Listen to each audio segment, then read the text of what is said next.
පින්නතුනි අවුරුදු 20න් එහා එච්චර මතක නැහැ. 10න් එහා මතක. අවුරුදු 5න් එහා මතක. මිනිස්සුන්ට මතක තියෙන්නේ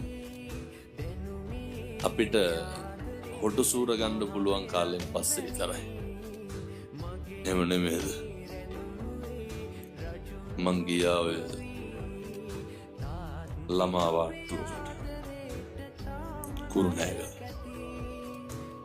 අම්මා පොඩි එකා එක්ක ළඟ ඉන්නවා. අර තාත්තාවට පස්සේ අම්මා ගියා රෙදි කෑලි ටික හොදන්න. තාත්තා පොඩි එකා ගාව තියලා. මට එදා තමයි ඇත්තටම තාත්තගේ අගේ තේරුනේ. තාත්තලා කවුද කියලා තේරුනේ.